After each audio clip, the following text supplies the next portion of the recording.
வணக்கம் நண்பர்களே. இன்னைக்கு நம்ம அந்த வீடியோவில் எதை பற்றி பார்க்க போறோம்னா, மக்கள் திலகம் புரட்சி தலைவர் எம்ஜிஆர் அவர்களின் ஒரு திரைப்படத்தில் சின்னப்பதேவர் அவர்களுக்கும் ஆரூர்தாஸ் அவர்களுக்கும் இடையில் ஏற்பட்ட விரிசலை சரி செய்வதற்காக போராடினாராம் மக்கள் திலகம் எம்ஜிஆர் அவர்கள். அந்த அரிய தகவல்களை பற்றி தான் இந்த வீடியோவில் பார்க்க போகிறோம். வாங்க வீடியோக்குள்ள போகலாம். தேவர் அண்ணனின் துரித தயாரிப்புகளை கண்டு அன்றைக்கு திரைப்பட உலகமே திகைத்து நின்றது. அதுவும் எம்ஜிஆர் அவர்களை வைத்து.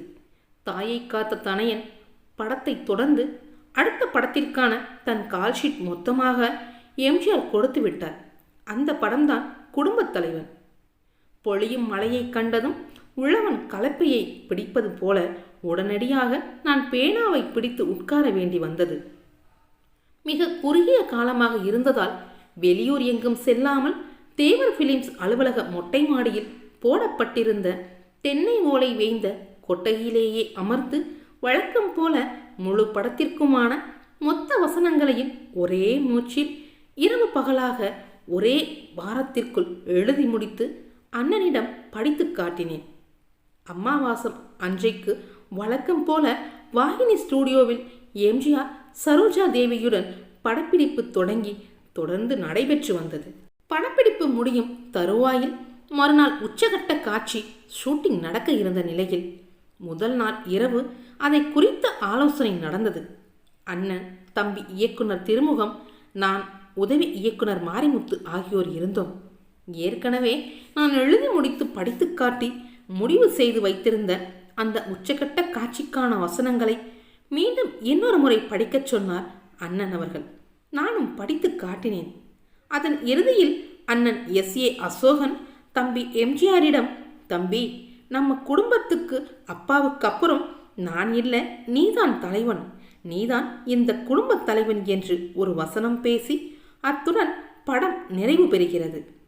எம்ஜிஆர், சரோஜாதேவி, அசோகன், அம்மா கண்ணாம்பா, V.K. ராமசாமி ஆகிய குடும்ப உறுப்பினர் அனைவருமே நீதான் குடும்பத் தலைவன், நீதான் குடும்பத் தலைவன் என்று மாறி மாறி சொல்லும்படியாக அந்த காட்சியை மாற்றி எழுதச் சொன்னார் அண்ணன் அவர்கள்.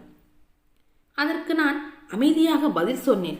அண்ணா, அப்படி ஒருத்தருக்கொருத்தர் ஏலம் போடுறது மாதிரி படத்தோட டைட்டில சொன்னா நல்லா இருக்காது. ரொம்ப செயற்கையா கேலியா இருக்கும். கதைக்கு ஏற்ற மாதிரி அண்ணன் மட்டும் தம்பிக்கிட்ட சொன்னாதான் பொருத்தமா இருக்கும். டைட்டிலும் எஸ்டாப்ளிஷ் ஆகும் என்றேன். இதை கேட்டு அவர் என்ன நினைத்தாரோ என்னவோ, இதற்கு முன்பு எப்போதுமே என்னிடம் நடந்து கொள்ளாத முறையில் முகம் மாறி கடுப்பாகி சற்று கோபத்துடன் சொன்னார். நான் சொன்னால் நீ எழுத வேண்டியதுதானே, எழுது என்றார் ஒரு சர்வாதிகாரி தொனியில். அது என்னை மிகவும் காயப்படுத்தியது, கோபப்படுத்தியது. அதை கேட்டதும் அதுவரையில் இல்லாத வழக்கத்திற்கு மாறாக நான் எழுந்து நின்று பேனாவை உயர்த்தி காட்டி சற்று என் குரலை உயர்த்தி, இது என் பேனா, நான் நினைக்கிறதத்தான் எழுதும், நீங்க சொல்றதை எழுதாது, அதுக்கு நீங்க வேற ஆளை பாருங்க என்று கோபத்தோடு சொன்னேன். நான் போருக்கு ஆயத்தமாகிவிட்டதை அண்ணன் அவர்கள் புரிந்து கொண்டார்.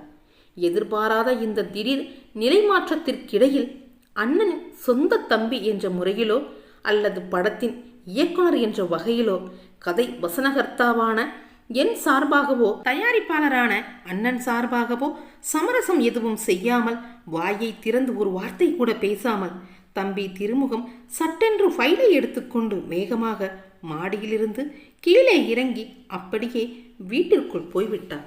அண்ணன் அவர்கள் படபடப்புடன் எழுந்து நின்று, சரிப்பா, டிஸ்கஷன் போதும், நீ போகலாம் என்றார். அவ்வளவுதான். வேட்டியை மடித்து கட்டினேன். வர்றேன் என்று ஒரு வார்த்தை கூட கூறாமல் மேஜை மீது விரித்து வைக்கப்பட்டிருந்த கோப்பை மடக்கி அக்கோலில் வைத்துக்கொண்டு மாடிப்படிகளில் இறங்கி கீழே சாலைக்கு வந்து விட்டேன்.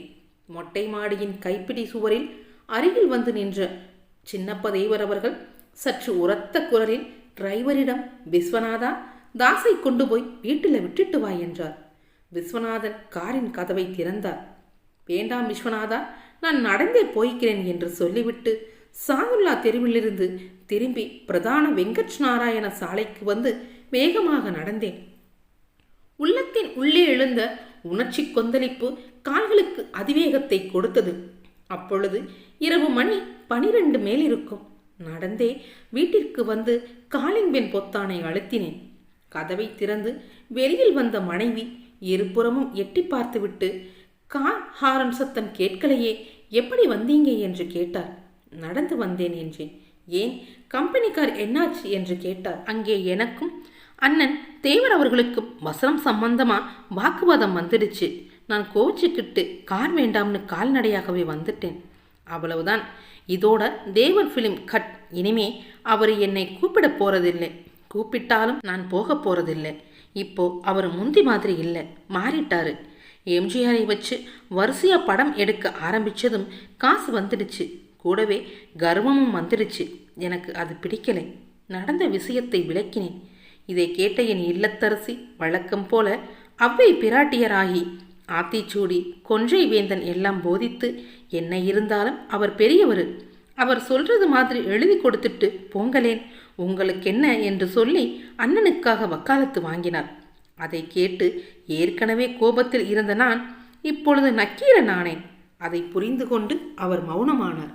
வேலை இருக்கிறதோ இல்லையோ, விடுவதற்கு முன்பே விழித்தெழுந்து உடனடியாக காலை கடன்களை செய்து முடிக்கும் பழக்கத்தை அன்றாட வழக்கமாக கொண்டிருக்கும் நான், குளித்து முடித்து சாமி கும்பிட்டு விட்டு கொதிக்க கொதிக்க நுரைக்க நுரைக்க எங்கள் தஞ்சாவூர் ஜில்லாவிற்கே உரிய டிகாஷன் கலந்த டிகிரி காஃபியை உறிஞ்சு சுவைத்தபடி கொள்ளை திண்ணையில் உட்கார்ந்து அன்றைய தினசரி பத்திரிகைகளை புரட்டி பார்த்து கொண்டிருந்தேன். வெளிவாசலில் கார்ஹாரன் ஒலி கேட்டது. என் மனைவி போய் பார்த்துவிட்டு என்னிடம் ஓடி வந்து, என்னங்க, தேவர் ஃபிலிம் கார் அண்ணன் உள்ளே உட்கார்ந்திருக்காரு என்றார் சற்று படபடப்புடன்.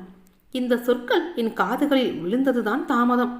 வில்லில் இருந்து விடுபட்ட அம்பு போல வெளியில் பாய்ந்து சென்று வாயிற்படியில் நின்றபடி குனிந்து காருக்குள் கவனித்தேன்.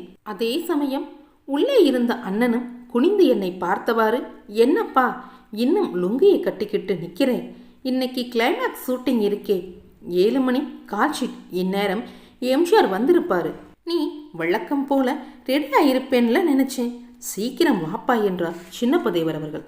அவ்வளவுதான். அதை கேட்டு நான் வாய் திறந்து ஒரு வார்த்தை கூட பேசவில்லை. உள்ளே ஓடினேன். இடுப்பில் கட்டியிருந்த அந்த கைலியை உருவி வீசினேன். நான் சொல்வதற்கு முன்பாகவே கையில் வேட்டி சட்டையுடன் என் மனைவி தயாராக நின்று கொண்டிருந்தார். எப்படி வேட்டி கட்டினேன், எப்படி சட்டை போட்டுக்கொண்டேன் என்று எனக்கு தெரியாது. கையில் கோப்புடன் வந்து காரில் உட்கார்ந்த பிறகுதான் சட்டை பொத்தானை போட்டுக்கொண்டேன். காரும் நகர்ந்தது. சின்னப்பதேவர் அவர்களும் என்னிடம் பேச ஆரம்பித்தார். ராத்திரி நீ பேசினதுக்கு அப்புறம் நான் யோசிச்சு பார்த்தேன். நீ சொன்னதுதான் சரின்னு என் மனசுல பட்டுச்சு. எல்லாரும் சொன்னதையே திரும்ப திரும்ப சொன்னா ஒரு மாதிரியாகத்தான் இருக்கும். நீ சொன்னது போல எம்ஜிஆர் கிட்டே அசோகன் மட்டும் ஒரு தடவை சொன்னா போதும் என்றார். தம்பி திருமுகத்துக்கும் ஃபோன் பண்ணி சொல்லிட்டேன், அவனும் சரின்ட்டான் என்றார். மற்றபடி அவர் எதையும் கண்டுகொள்ளவும் இல்லை, நான் ஒன்றும் காட்டிக்கொள்ளவும் இல்லை. அண்ணனுடன் வழக்கம் போல படப்பிடிப்பிற்கு சென்றேன். வழக்கம் போல நடிகர்களுக்கு வசனம் சொல்லிக் கொடுத்தேன். அண்ணனாக நடித்த அசோகன் அவர் வாயிலாகவே தம்பி எம்ஜிஆரை இனி நீதான் குடும்பத் தலைவன் என்று சொல்ல வைத்து நான் எழுதியிருந்த வசனங்களை எம்ஜிஆர் பாராட்டி புகழ்ந்தார். மற்றபடி கடந்த இரவு நடந்த நிகழ்ச்சிகளை குறித்து எம்ஜிஆரிடம் நான் எதுவும் கூறவில்லை. எதற்கு தேவையில்லை.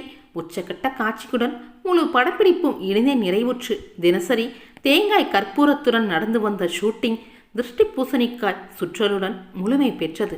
ஆனால் இந்த பிரச்சனை எம்ஜிஆர் அவர்களின் காதுகளுக்கு சென்று அவர் எடுத்த ஒரு அதிரடி முடிவை பற்றி தான் அடுத்த வீடியோவில் பார்க்க போகிறோம். மறக்காமல் பாருங்கள். நன்றி நண்பர்களே.